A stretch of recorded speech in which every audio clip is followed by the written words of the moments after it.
मेरा नाम वर्षा है। मेरा भाई लोगों के घर में पेंट करता था। हमारे घर के बराबर वाले घर में एक नई फैमिली शिफ्ट होने के लिए आई थी। उनकी बहुत ही खूबसूरत और जवान बेटी थी। उन्होंने मेरे भाई को अपने घर में पेंट करने के लिए बुला लिया था।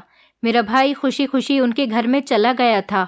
हैरत की बात तो ये थी कि वो वहीं से ही खाना खाकर आता था और अब ज़्यादातर टाइम वो उनके घर में ही गुजारने लगा था। उसको वहाँ पर काम करते हुए 15 दिन गुजर गए थे, जबकि उन लोगों को तो कुछ खिड़की दरवाजे ही तो पेंट करवाने थे।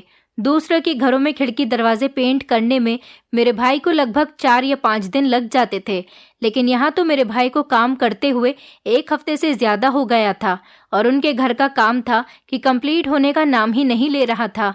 मुझे अब अपने भाई पर शक होने लगा था, क्योंकि मैं तो अपनी नंद की शादी अपने भाई के साथ करवाना चाहती थी और अपनी नंद को अपनी भाभी बनाना चाहती थी, और यहाँ तो मामला ही उल्टा पड़ा था। एक दिन मेरे भाई को कोई काम याद आ गया तो वो घर से बाहर चला गया।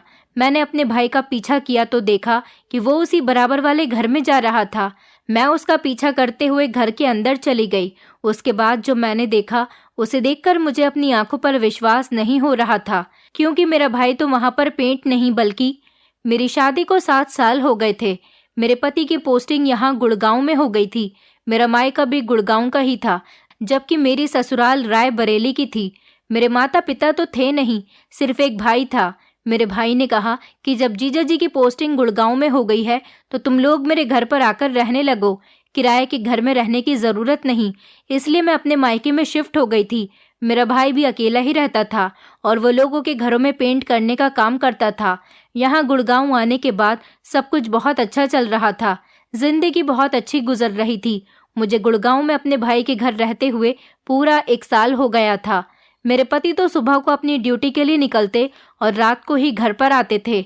मेरा भाई लोगों के घरों में पेंट करता था।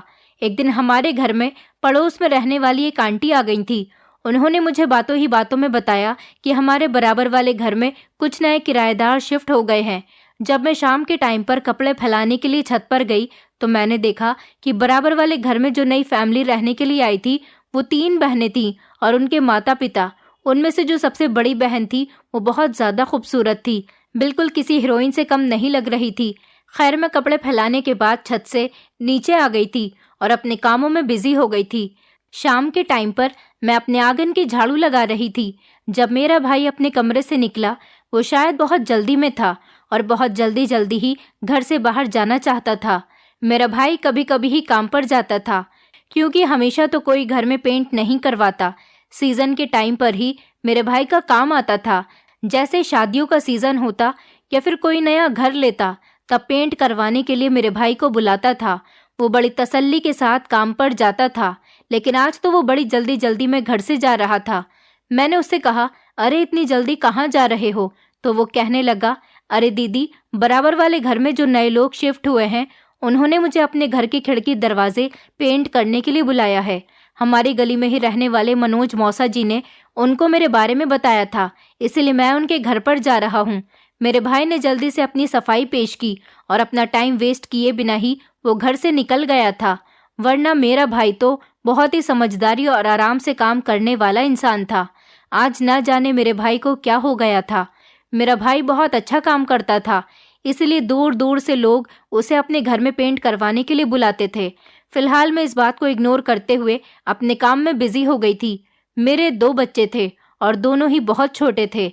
मेरा पहला बच्चा शादी के 4 साल बाद हुआ था और उसके 1.5 साल बाद ही मैंने बेटी को भी जन्म दिया था। इसी तरह से मेरे पास 2 बच्चे हो गए थे।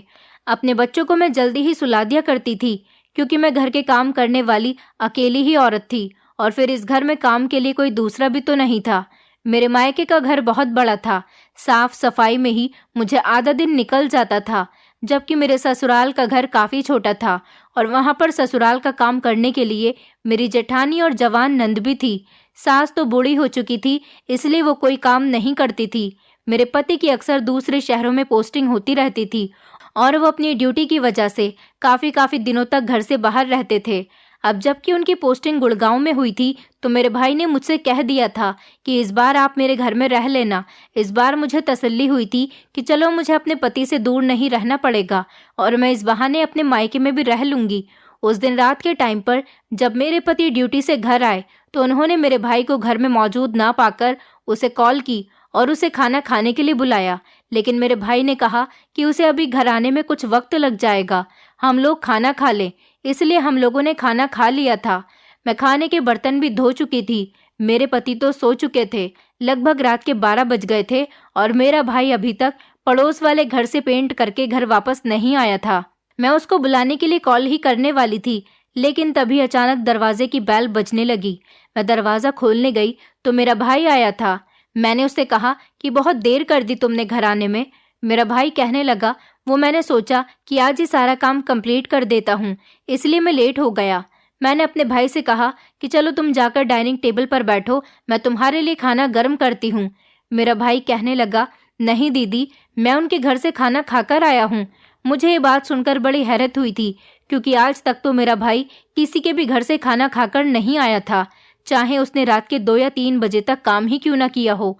क्योंकि मेरा भाई हमेशा से ही अपने घर का खाना खाता था। जब मैं यहाँ पर नहीं रहती थी तब वो अपने हाथ से खाना बनाता था, और अब जब से मैं यहाँ पर आई थी तो वो मेरे हाथ का बना हुआ ही खाना खाता था। मैं दंग रह गई थी कि रात के इस टाइम तक वो पेंट कर रहा था। फिर मैंने सोचा कि चलो उसने अब अपना काम आज ही निपटा दिया है, इसलिए आज उसको ज़्यादा टाइम लग गया। लेकिन कहीं ना कहीं मुझे अपने भाई के बिहेवियर में कुछ बदलाव नज़र आ रहा था। भाई ने मुझसे कहा कि अच्छा दीदी, मेरे लिए 1 कप चाय बना दो, मैं बहुत थक चुका हूँ। और वो खुद नहाने के लिए चला गया था। मैं जब चाय बनाकर उसके कमरे में लेकर गई तो वो नहा नहीं रहा था, बल्कि किसी से बड़े प्यार भरे अंदाज में फ़ोन पर बातें कर रहा था। जैसे ही उसने मेरे कमरे में आने की आहट महसूस की, घबराकर उसने अपना फ़ोन कान से नीचे कर लिया और जल्दी से उसने अपने मोबाइल को अपनी जेब में रख दिया। मैं हैरान रह गई थी कि मेरा भाई तो आते ही सबसे पहले नहाने जाता था, क्योंकि उसके कपड़े बहुत गंदे हो जाते थे। वो आज इसी हुलिये में था और अभी तक नहाया भी नहीं था, जबकि उसे कमरे के अंदर आए हुए लगभग आधा घंटा हो गया था। मुझे अपने भाई की हरकतें बहुत अजीब लग रही थी। मैं वहीं पर खड़े होकर अपने भाई के एक्सप्रेशन देखने लगी थी और फिर चाय उसके हवाले करके मैं कमरे से बाहर निकल आई थी। अगली सुबह मैं सबके लिए नाश्ते की टेबल पर नाश्ता लगा रही थी। मेरा पति और भाई दोनों ही नाश्ता करने के लिए बैठ गए थे, जबकि मेरी बेटी अभी सो रही थी और बेटा चेयर पर ही बैठा हुआ था। मैंने अपने भाई की तरफ गौर किया कि मेरा भाई बड़ी जल्दी से नाश्ता कर रहा था और बहुत जल्दबाजी में वो सारे काम से फ्री भी हो गया था। मैंने अपने भाई से कहा कि क्या बात, आज कहाँ जाना है जो इतनी जल्दी में नाश्ता कर रहे हो। मेरे पति ने कहा कि क्यों हमेशा उसे सवाल जवाब करती रहती हो, उसे कोई काम होगा। मेरे पति की बात सुनकर मेरा भाई मुस्कुराने लगा। मैंने फिर से अपने भाई से वही सवाल किया कि बताओ, तुम तैयार होकर कहाँ जा रहे हो। मेरा भाई कहने लगा, दीदी, मैं बराबर वाले घर में ही पेंट करने के लिए जा रहा हूँ। मैंने उससे कहा, लेकिन वहाँ का पेंट तो तुमने कल रात ही निपटा दिया था, तो फिर आज क्या करने जा रहे हो। मेरे भाई ने कहा, वो आज सुबह उनकी कॉल आई थी कि पेंट में कुछ कमी रह गई है, इसलिए उन्होंने मुझे बुलाया है। मैंने कहा, लेकिन आज से पहले तो कभी किसी ने तुम्हारे काम में कोई कमी नहीं निकाली। पड़ोस वाले घर में क्या तुमने ध्यान लगाकर काम नहीं किया था। मेरे भाई ने चाय पीते हुए कहा, दीदी, उन लोगों ने मुझे पेंट अच्छा नहीं लाकर दिया था। मैंने उन्हें बताया कि आपके पेंट में ही कुछ कमी थी, तो उन्होंने कहा कि हमसे पैसे ज़्यादा ले लेना और मार्केट से अपने हिसाब का और अच्छा पेंट लाकर दोबारा से खिड़की दरवाज़ों पर कर देना। मेरे भाई की इस बात पर मेरे पति ने बड़ी गौर से मेरे भाई की तरफ देखा था। मेरा भाई कहने लगा, आज मैं काम निपटा कर ही आऊँगा। वैसे तो उन लोगों को मेरे हाथ का काम बहुत पसंद आया है, लेकिन बस पेंट ही घटिया क्वालिटी का था। अब अच्छा पेंट आ जाएगा तो खिड़की दरवाज़ों पर रौनक आ जाएगी, इसलिए आज पड़ोस वाले अंकल ने दोबारा से फ़ोन करके मुझे घर पर बुला लिया है। मैंने अपने भाई से कहा कि ठीक है, उन लोगों से डबल मेहनत के डबल ही पैसे लेना। मेरा भाई कहने लगा, जी दीदी, उन लोगों ने कल भी मुझे मेरी मेहनत के पैसे दे दिए थे। वो नाश्ता कंप्लीट करने के बाद कहने लगा, अच्छा दीदी, अब मैं चलता हूँ। और मेरे पति से हाथ मिलाकर मेरा भाई घर से बाहर चला गया था और मैं अपने बेटे को नाश्ता कराने में बिजी हो गई थी। कुछ देर बाद मेरे पति भी ड्यूटी पर चले गए थे और मैं घर के कामों में बिजी हो गई। घर के कामों से फ्री हुई तो मेरी तबीयत कुछ अजीब अजीब सी होने लगी थी। मैं बहुत ज़्यादा थक गई थी, मुझे बहुत गर्मी लग रही थी और मेरे सर में बहुत तेज़ दर्द हो रहा था। अचानक ही न जाने मुझे क्या हुआ और मैं चकराकर ज़मीन पर गिर गई। जब मेरी आँख खुली तो घर में मेरा भाई मौजूद था और डॉक्टर मेरा चेकअप कर रहे थे। पता नहीं मुझे क्या हुआ था, ये तो मेरी भी समझ में नहीं आ रहा था। मैंने अपने भाई से पूछा था कि मुझे क्या हो गया था। भाई ने कहा, आपको कुछ नहीं हुआ था, बस गर्मी की वजह से आपका ब्लड प्रेशर हाई हो गया था। डॉक्टर ने दवाई दे दी है, आप जल्दी ही ठीक हो जाओगी। फिर 1-2 दिन मैंने बेड रेस्ट किया था, क्योंकि डॉक्टर ने मुझे बेड रेस्ट बताया था। इन दिनों मैंने नोटिस किया था कि मेरा भाई घर से ज़्यादातर गायब ही रह रहा था। उसे पता था कि उसकी बहन की तबीयत ठीक नहीं है, और फिर मेरे छोटे छोटे बच्चे भी घर में अकेले थे। मेरी तबीयत धीरे धीरे ठीक होने लगी थी। एक दिन हमारे दरवाजे की बेल बज रही थी। मैं दरवाज़ा खोलने गई तो हमारी गली में रहने वाली ही एक पड़ोसन आई थी। उन्हें मेरी तबीयत के बारे में पता चला था, इसीलिए वो मेरी तबीयत देखने के लिए आ गई थी। मेरी तबीयत अब काफ़ी बेहतर थी और मैं घर के काम भी करने लगी थी। मैंने उनके लिए चाय नाश्ते का इंतज़ाम किया। उन्होंने मुझे काफ़ी मना भी किया था, लेकिन मैंने फिर भी उनके लिए चूल्हे पर चाय पकाने के लिए रख दी थी और नाश्ता लाकर मैं वापस उनके पास जाकर बैठ गई थी। मेरी पड़ोसन मुझसे काफ़ी देर तक बातें करती रहीं। थोड़ी देर के बाद वो कहने लगी, वर्षा, तुमने देखा है उन तीनों बहनों को जो तुम्हारे बराबर वाले घर में रहने के लिए आई हैं? उनमें से सबसे बड़ी वाली बहन तो बहुत ही ज़्यादा खूबसूरत है। मैंने कहा, हाँ भाभी, आप बिल्कुल ठीक कह रही हो। मैं भी पड़ोसन की बात में हाँ मिला रही थी, क्योंकि वो लड़की सच में ही बहुत खूबसूरत थी। मेरी पड़ोसन कहने लगी, हमारे मोहल्ले में अगर कोई खूबसूरत लड़की आ जाती है तो सारे लड़के उसके दीवाने हो जाते हैं। अब तो तुम देखना कि उसके दरवाजे पर भी लड़कों की लाइन लग जाएगी, क्योंकि हमारे मोहल्ले के लड़के तो बहुत ही ज्यादा बिगड़े हुए हैं। किसी के घर की भी जवान बेटी को गंदी नज़र से देखे बिना रुकते ही नहीं हैं। अपनी पड़ोसन की ये बात सुनकर मेरी आंखों के सामने अपने भाई का चेहरा घूमने लगा था। जिस तरह मेरा भाई भी भागा भागा बराबर वाले घर में जाने लगा था, और अब जब से मेरी तबीयत खराब हुई थी तो मेरा भाई ज्यादातर टाइम पड़ोस वाले घर में ही गुजार रहा था। फिलहाल मैं इस बात को इग्नोर करती हुई उनका जवाब देने लगी। थोड़ी देर तक इधर उधर की बातें करने के बाद वो अपने घर चली गई थी, लेकिन इधर मैं टेंशन में पड़ गई थी। मुझे अपने भाई की फिक्र होने लगी थी।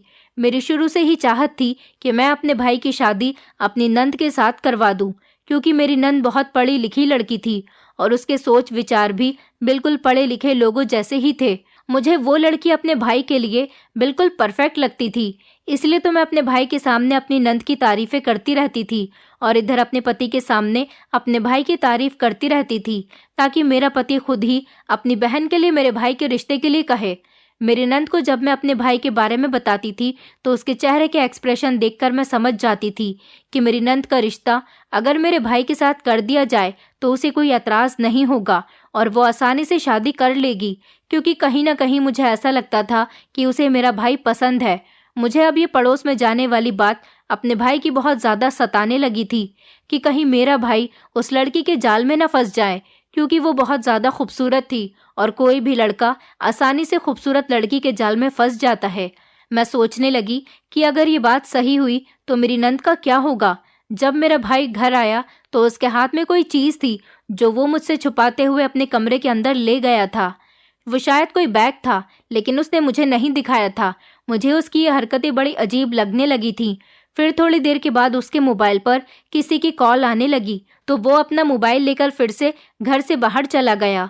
मैं अपने कमरे की खिड़की से झांक कर ये सब कुछ देख रही थी, इसलिए उसे इस बात का पता नहीं चला कि मैं उसे देख रही हूँ। वो जैसे ही घर से बाहर निकला तो मैं फौरन भागकर दरवाजे की तरफ गई और देखने लगी कि मेरा भाई कहाँ गया है। मैंने देखा कि मेरा भाई पड़ोस वाले घर में ही जा रहा था और अभी उसने दरवाज़ा बजाया ही था कि फौरन ही उस घर का दरवाज़ा खुल गया। वो घर के अंदर चला गया। मैं अपने भाई के वापस आने का इंतज़ार करने लगी और सोचने लगी, भला उसे पड़ोस वाले घर में इतने भी क्या काम है जो वो बार बार उनके घर में जाता रहता है। लेकिन मेरा भाई तो अंदर जाने के बाद बाहर आना ही भूल गया था। मेरी बेटी ने मुझे आवाज़ लगाई, इसलिए मैं घर के अंदर अपने बच्चों के पास चली गई थी। अपने बच्चों को सुलाने के चक्कर में मैं भी थोड़ी देर के लिए सो गई थी। उसके बाद मुझे पता ही नहीं चला कि मेरा भाई कब घर गया। मेरे भाई को पड़ोस वाले घर में गए हुए सारा दिन ही गुजर गया था और फिर रात को भी मेरा भाई लगभग 2:30 बजे के टाइम पर घर वापस आया था। मैंने उससे पूछा कि आखिर तुम्हारा क्या काम होता है जो तुम बार बार इस घर में आते जाते रहते हो। मेरा भाई कहने लगा, दीदी, अंकल ने मुझे अब एक और नया कमरा पेंट करने के लिए दिया है। इसी सिलसिले में मेरा उनके घर आना जाना लगा रहता है। मैंने कहा, लेकिन यहाँ पर तुम्हें काम करते हुए लगभग 1 हफ्ता हो गया। दूसरे लोगों के घरों का काम तो तुम बहुत जल्दी ही निपटा देते हो। यहाँ के काम को क्या हो गया है कि खत्म होने का नाम ही नहीं ले रहा।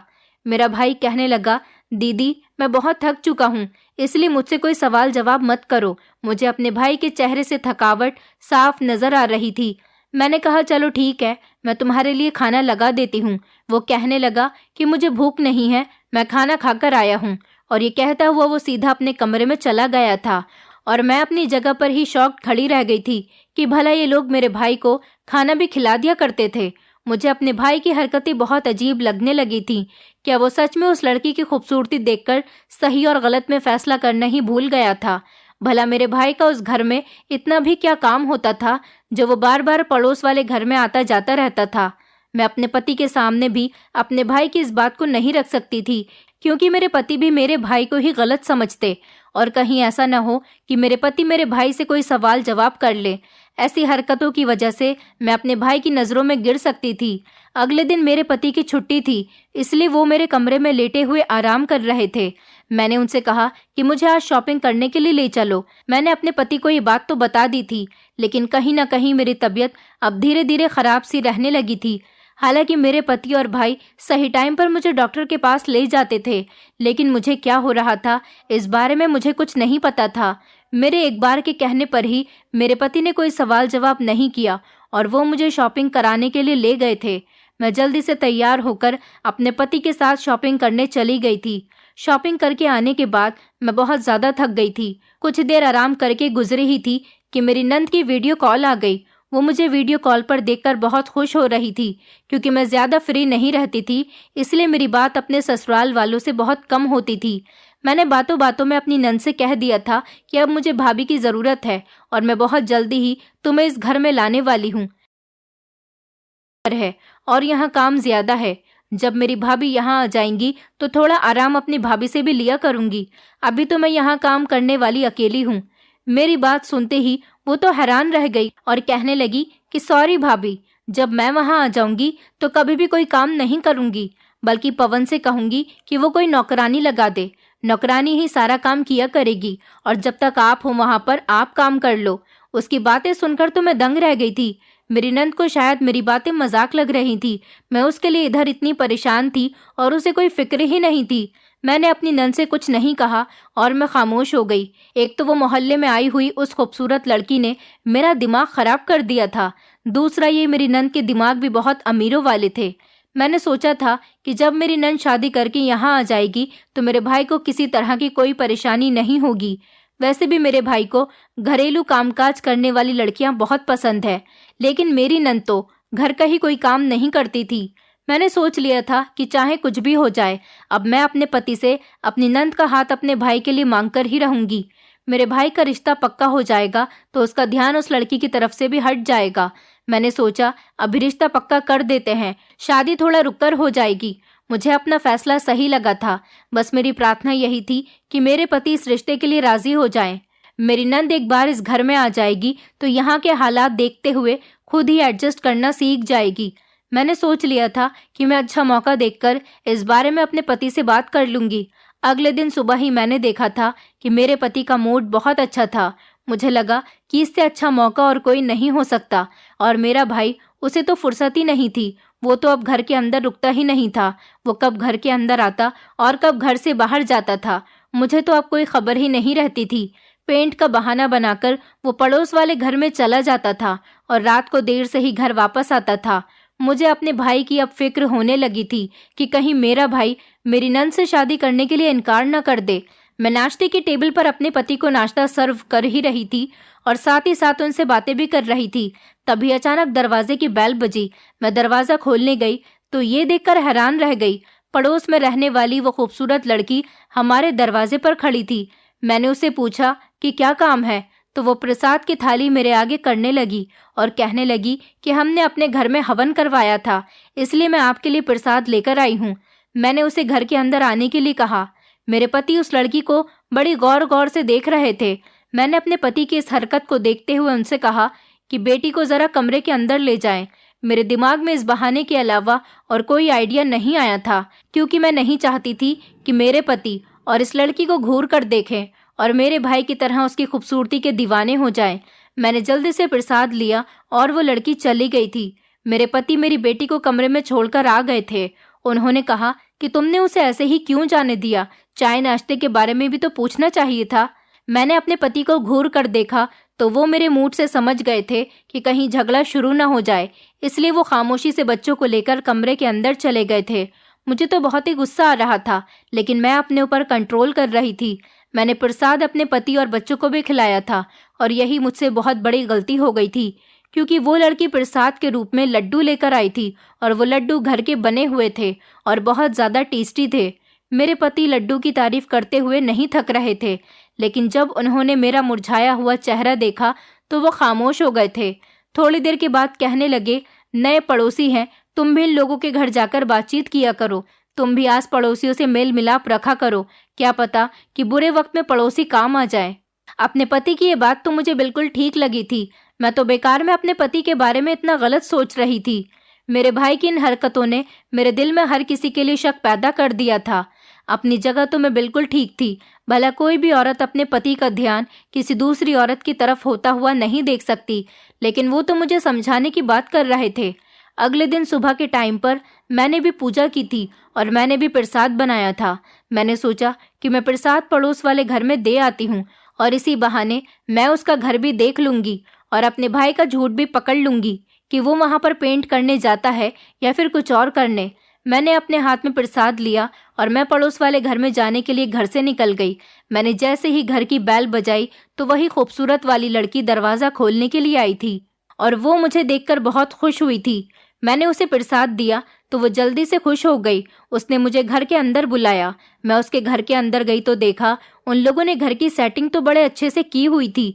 उसकी दोनों बहनें भी वहाँ पर मौजूद थी और वो भी मुझसे बातें कर रही थी, लेकिन इन लड़कियों के माता पिता मुझे कहीं नजर नहीं आ रहे थे। मैंने सोचा ऊपर वाले पोर्शन में होंगे। थोड़ी देर बैठकर मैं जाने लगी थी, लेकिन उन तीनों लड़कियों ने बड़ी जिद करके मुझे रोक लिया कि नहीं, चाय पिए बिना नहीं जाना। मैं बहुत मना भी कर रही थी, लेकिन वो लोग बहुत ही जिद कर रही थी। अब उनकी जिद से मजबूर होकर मैं चाय पीने के लिए बैठ ही गई थी और फिर मैंने सोचा कि क्या पता जो कुछ मैं इस लड़की के बारे में सोच रही हूँ वैसा कुछ भी न हो और ये सब मेरा वहम हो। इसीलिए मैं रुक गई और वो लड़की चाय बनाने के लिए किचन में चली गई।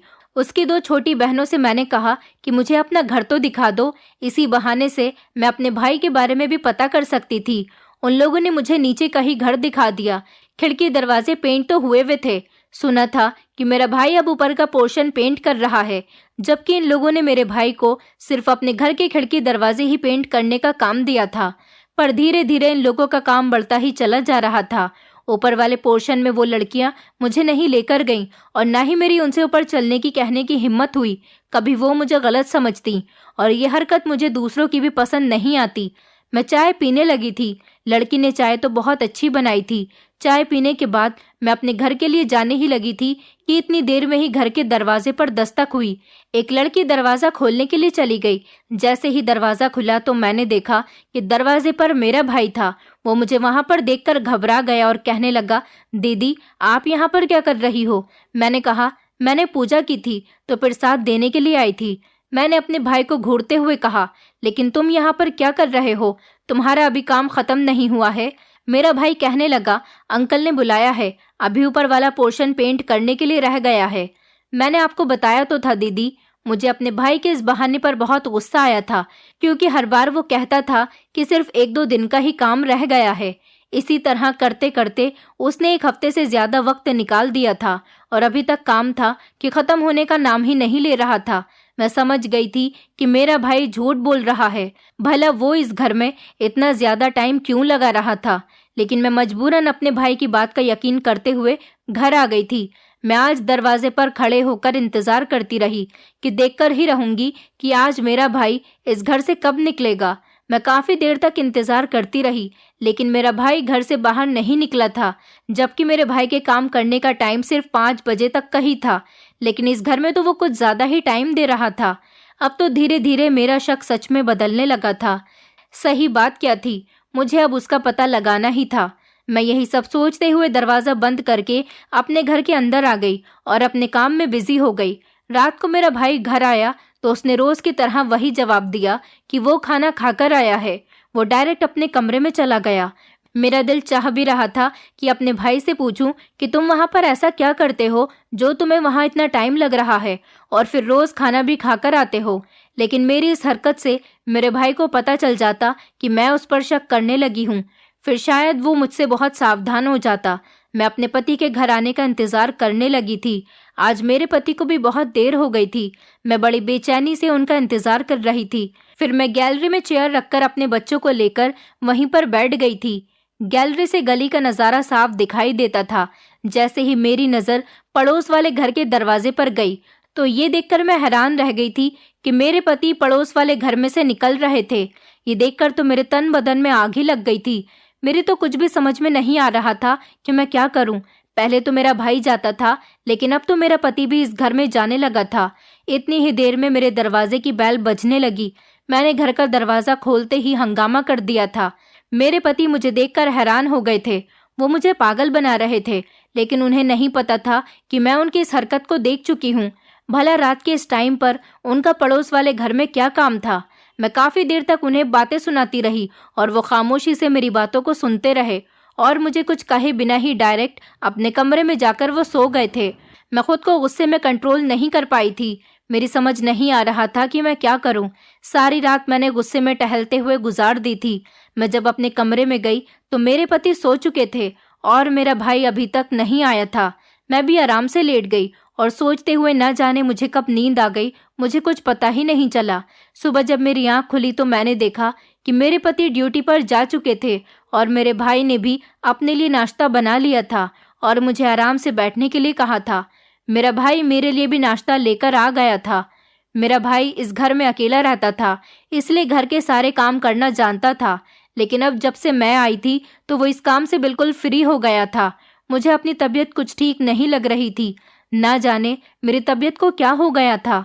मेरा भाई पहले तो मेरे लिए नाश्ता रखकर चला गया था और गलती से अपना मोबाइल भी मेरे पास ही रखकर गया था। कल मैं काफ़ी देर से सोई थी, इसलिए सुबह मेरी आंख भी देर से ही खुली। मेरा भाई भी अब देर से ही सोकर उठता था, क्योंकि रात को वो भी देर से ही घर आता था। मेरे सर में बहुत दर्द हो रहा था, इसलिए मैं अपने सर को अपने हाथों से दबा रही थी। तभी अचानक मेरे भाई के मोबाइल पर किसी की कॉल आने लगी। मुझे शक हुआ, इसलिए मैंने जल्दी से कॉल उठा ली। कॉल पर वही पड़ोस वाली खूबसूरत लड़की बोल रही थी। उसने मेरी आवाज़ को सुने बिना ही बोलना शुरू कर दिया और कहा कि आज आप कहाँ रह गए हो, आप जल्दी से घर आ जाओ। ये कहकर उसने फ़ोन काट दिया। मुझे उस लड़की की बात पर बहुत गुस्सा आ रहा था। अब तो मुझे पक्का यकीन हो गया था कि मेरे भाई और इस लड़की के बीच में कुछ चल रहा है। अब मुझे सच का पता लगाना ही था। और अब तो मैं अक्सर अपने पति को भी इन लड़कियों के घर से निकलता हुआ देख रही थी, लेकिन मुझे सच्चाई पता करने के लिए सबूत की ज़रूरत थी। इसलिए मैंने सोचा कि मौका देखकर मुझे पड़ोस के घर में ज़रूर जाना चाहिए। इसी तरह से 2-3 दिन गुजर गए थे और अभी भी मेरा भाई और पति पड़ोस वाले घर में लगातार जा रहे थे। अब मैंने दोनों में से किसी से भी कुछ कहना छोड़ दिया था, क्योंकि अब मैं इन लोगों के खिलाफ सबूत इकट्ठा करना चाहती थी और इनको रंगे हाथों पकड़ना चाहती थी। मैंने एक दिन मौका देखकर पड़ोस वाले घर में जाने का फैसला कर लिया, क्योंकि मैंने अपनी गैलरी से देखा था कि उस लड़की की दोनों छोटी बहनें ना जाने कहाँ जा रही थीं। वो घर से बाहर निकल गई थी। मैंने सोचा कि दोनों बहनें घर पर नहीं हैं, तो फिर वही लड़की घर पर होगी और उसके माता पिता होंगे। आज मेरे पास मौका बहुत अच्छा है, इसलिए मैं उसके घर पर चली गई। मैंने देखा कि घर का दरवाज़ा पहले से ही खुला हुआ था। मैं दबे पाँव घर के अंदर घुसी तो किसी को मेरे आने का कुछ पता ही नहीं चला। मैं दबे पाँव से सीढ़ियाँ चढ़ती हुई ऊपर वाले पोर्शन में चली गई। वहाँ पर 2 कमरे बने हुए थे, लेकिन उन 2 कमरों में से किसी के बोलने की आवाज़ आ रही थी। मैं समझ गई थी कि ये मेरा भाई है और वो लड़की ही है। मैंने जैसे ही कमरे के अंदर झांक कर देखा तो मेरे पैरों तले से ज़मीन निकल गई, क्योंकि मेरा भाई और वो लड़की आपस में एक दूसरे का हाथ पकड़कर क्लोजली बैठे हुए थे और उस लड़की के माता पिता मुझे घर में कहीं भी नज़र नहीं आ रहे थे। वो दोनों आपस में प्यार भरी बातें कर रहे थे, जबकि यहाँ पर किसी भी तरह का पेंट नहीं हो रहा था। मैं समझ गई थी कि काफ़ी दिनों से मेरा भाई मुझे बेवकूफ़ बना रहा है। मैं उनकी बातें और ज़्यादा बर्दाश्त नहीं कर सकती थी, इसलिए मैं फ़ौरन कमरे के अंदर चली गई और बिना बर्दाश्त किए ही मैंने उनसे कई सवाल कर डाले। मैंने अपने भाई से कहा कि ये बताओ, इतने दिनों से तुम दोनों के बीच क्या चल रहा है? तुम मुझे पेंट करने के बहाने बेवकूफ़ बना रहे हो। वो लड़की तो एक तरफ को खामोश हो गई थी। मेरा भाई कहने लगा, दीदी रिलैक्स करो, मैं आपको अभी बताता हूँ, ज़्यादा गुस्सा मत करो वरना आपकी तबीयत बिगड़ जाएगी। मैंने उससे कहा, अब तुम क्या झूठ बोलना चाहते हो? वो लड़की मेरे सामने हाथ जोड़कर खड़ी हो गई और कहने लगी कि प्लीज़ धीमी आवाज़ में बात करो, हम बहुत इज्जतदार लोग हैं। मेरे भाई ने मुझे यकीन दिलाया कि वो मुझे सब कुछ बताएगा, पर मैं खामोश हो जाऊं। मैं खामोशी से उसकी बात सुनने लगी थी। मेरे भाई ने बताया कि पहले दिन मेरा भाई इनके घर में पेंट करने ही आया था। ये लड़कियां बिल्कुल अकेली रहती हैं। इनका पिता इनको यहाँ लेकर आ तो गया था, लेकिन वो लड़कियों को यहाँ पर छोड़कर चला गया। ये लड़कियां बहुत ज़्यादा खूबसूरत हैं, इसलिए जब मोहल्ले के लड़कों को ये बात पता चली तो एक रात मोहल्ले के लड़के इनके घर में घुस आए थे और इनके साथ बदतमीजी करने की कोशिश करने लगे थे। तब से ही ये लड़कियां बहुत डर गई थी। हमारे मोहल्ले के लड़कों की इन पर गंदी नज़र थी और सबसे ज़्यादा नज़र तो सोनिया पर थी। सोनिया इसी लड़की का नाम था। उसने मुझे रोते हुए बताया कि मेरी माँ तो इस दुनिया में नहीं है और हमारे पिता को हमारी कोई फिक्र नहीं है। वो हमें यहाँ किराए के घर में छोड़कर खुद न जाने कहाँ चले गए और हम तीनों बहनें यहाँ पर बेबस और लाचार होकर रहते हैं। लेकिन आपके भाई ने हमारी बहुत मदद की है। आपके भाई ने मुझसे शादी करने का फैसला किया और हमारी जिम्मेदारी उठाने का भी फैसला किया। फिर मेरे भाई ने बोलना शुरू किया। उसने बताया कि ये सब कुछ जीजा जी को भी पता है। जीजा जी भी यहाँ आकर चोरी चुपके राशन डलवाकर जाते हैं और लड़कियों की ज़रूरत के लिए उनको पैसे दे जाते हैं। फिर मेरे भाई ने बताया कि मैंने जीजा जी की परमिशन के साथ ही सोनिया के साथ शादी कर ली है और इनकी जिम्मेदारी अब मैं उठा रहा हूँ। मैं अपने भाई की ये सारी बात सुनकर खुद पर बहुत शर्मिंदा हो रही थी। मेरा भाई कहने लगा, दीदी मैं नहीं चाहता था कि हमारे होते हुए इन जवान लड़कियों पर लड़के गंदी नज़र डालें, इसलिए मैंने सही तरीके से सोनिया से शादी कर ली और उसकी बहनों की भी अच्छे परिवारों में शादी कराना चाहता हूँ। आपको ये सब कुछ मैंने इसलिए नहीं बताया क्योंकि आपकी तबीयत ख़राब रहती है। डॉक्टर ने बताया है कि आपको किसी भी तरह की टेंशन वाली बात नहीं बतानी, इसलिए मैं आपसे ये सारी बातें छुपा रहा था, वरना आपकी तबीयत और ज़्यादा ख़राब हो सकती है। मैंने अपने भाई से कहा कि तुमने बहुत अच्छा काम किया। मैं तुम्हारे इस काम से बिल्कुल भी खफा नहीं हूँ, बल्कि तुमसे बहुत खुश हूँ। मेरी नंद के रिश्ते वाली बात को मैंने अब इग्नोर कर दिया था क्योंकि मेरा भाई शादी कर चुका था और फिर मेरी नंद के शौक वैसे भी बहुत अमीरों वाले थे। वो मेरे भाई के साथ एडजस्ट नहीं कर पाती और वो शायद मेरे मायके की गृहस्थी भी नहीं संभाल पाती। इसलिए मैं बड़ी खुशी खुशी अपनी भाभी को अपने घर ले आई थी और अपने भाई और सोनिया से कहा था कि अब तुम दोनों को चोरी चुपके मिलने की कोई ज़रूरत नहीं। मेरे पति जब घर आए तो उन्हें भी पता चल चुका था कि मैं सारी हकीकत से वाकिफ़ हूँ। मैंने अपने पति से भी माफ़ी मांगी क्योंकि मैंने अपने पति पर भी शक किया था। हम सब लोग अब एक ही घर में रह रहे हैं। पड़ोस वाला घर हमने उन तीनों लड़कियों से खाली करवा लिया। सोनिया मेरी भाभी बनकर यहाँ पर रह रही है और उसकी दोनों बहनें भी हमारे साथ ही रहती हैं। ये तीनों बहनें ही बहुत अच्छी हैं। मुझे तो घर का कोई काम भी नहीं करने देती और खुद ही सब कुछ करती हैं। हम सब लोग एक दूसरे के साथ बहुत खुश हैं। मुझे भाभी के रूप में एक बहन नहीं बल्कि 3 बहनें मिल गई थी। हमें कभी भी किसी के सच को जाने बिना सामने वाले पर शक नहीं करना चाहिए। इसलिए मैं आप लोगों से रिक्वेस्ट करना चाहती हूँ कि शक बहुत आसानी से दिल में बैठ जाता है और जिसकी वजह से हम लोग खुद को भी बीमार करने लगते हैं और दूसरों की फीलिंग्स को भी हर्ट करने लगते हैं। मेरा डॉक्टर से इलाज चला तो मैं भी बिल्कुल ठीक हो गई थी। अभी तक तो मैं फ़िलहाल अपने मायके में ही रह रही हूँ क्योंकि इस बात को 2 साल हो चुके हैं। मेरे पति का ट्रांसफ़र तो कभी भी कहीं भी हो जाता है, इसलिए अब मैंने फ़ैसला किया है कि मैं अब अपने मायके में ही रहूँगी। उधर मेरी ससुराल में तो मेरी जेठानी भी हैं और नंद भी है, इसलिए वहाँ तो किसी चीज़ की कोई परेशानी नहीं। मेरे छोटे छोटे बच्चे हैं। यहाँ पर सोनिया और उसकी बहनें हैं, मेरे बच्चों का बहुत ख्याल रखती हैं। सोनिया की एक बहन का तो रिश्ता भी लग चुका है और हम जल्दी ही उसकी शादी करके उसे उसके घर का कर देंगे। मुझे खुशी हुई थी कि मेरे पति और भाई इन दोनों ने इन बेसहारा लड़कियों का साथ दिया था और अब तो मैं भी उनका साथ दे रही थी। दोस्तों, उम्मीद करती हूँ आपको हमारी कहानी पसंद आई होगी। कहानी पसंद आई है तो वीडियो को लाइक करें, चैनल पर नए हैं तो चैनल को सब्सक्राइब करें और हाँ, नोटिफिकेशन बेल को ज़रूर दबाएं ताकि अगली अपडेट सबसे पहले आपको मिले।